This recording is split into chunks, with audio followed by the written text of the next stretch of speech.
আজ আপনাদের সাথে শেয়ার করছি একটা স্ন্যাক্স এর রেসিপি, ব্রেড চপ। এখানে 3টে আলু সেদ্ধ করে খোসা ছাড়িয়ে নিয়েছি, স্ম্যাশ করে নিচ্ছি। আলুটাকে স্ম্যাশ করে নিলাম। হোয়াইট অয়েল গরম হয়ে এসছে, একটা বড় সাইজের পেঁয়াজ কুচি এখানে দিয়ে দিলাম। পেঁয়াজটাকে হালকা করে ভাজবো। পেঁয়াজটা একটা হালকা পিঙ্কিশ কালার এসছে। এখানে আদা কুচি দিয়ে দিলাম 1 টেবিল চামচ। আদা কুচির পরিমাণটা যদি একটুখানি বেশি হয় তাহলে কিন্তু খেতে ভালো লাগে। 2টো কাঁচা লঙ্কা কুচি করে নিয়েছি, দিয়ে দিলাম। আদা, পেঁয়াজ, কাঁচা লঙ্কা সবকিছুকে একসাথে ভেজে নিচ্ছি। মিনিট খানেক একটুখানি একসাথে ভেজে নিলাম। এবার আলুটাকে দিয়ে দিচ্ছি। আলুটাকে আবার একটু পেঁয়াজ, আদা, কাঁচা লঙ্কা সবকিছুর সাথে কষিয়ে নেব। 1/2 চামচ নুন দিয়ে দিলাম। মিনিট 2 সময় ধরে আলুটাকে কষিয়ে নিলাম। 1 চামচ আমচুর পাউডার দিয়ে দিলাম। 1 চামচ চাট মশলা দিয়ে দিলাম। 1/2 চামচ চিনি দিয়ে দিলাম। এই পুরটায় নুন মিষ্টির ব্যালেন্সটা কিন্তু ঠিক হলে খেতে খুব ভালো লাগে। আর আমচুর পাউডার দেওয়াতে, চাট মশলা দেওয়াতে একটা টকটক ভাব, খেতে কিন্তু খুব ভালো লাগে। আবারও প্রায় মিনিট 2-3 মতো কষিয়ে নিলাম। লাস্টে খানিকটা ধনেপাতা কুচি ছড়িয়ে দিলাম।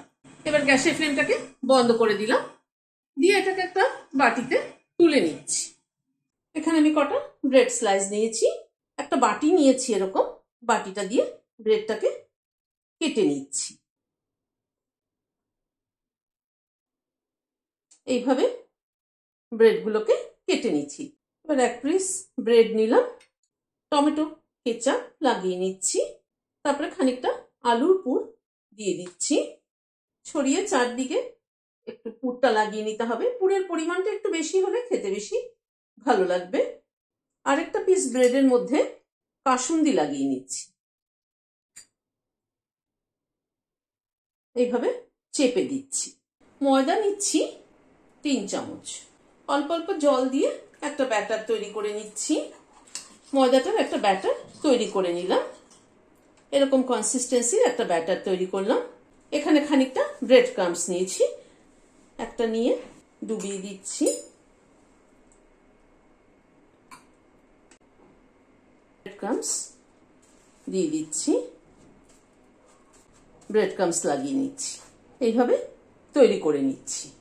ব্রেড চপগুলোকে রেডি করে নিলাম। কড়াইতে সাদা তেল বসিয়েছি।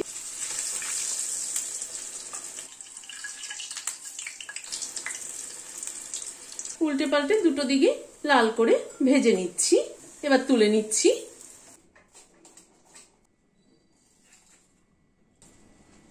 খেতে কিন্তু খুব ভালো হয়েছে।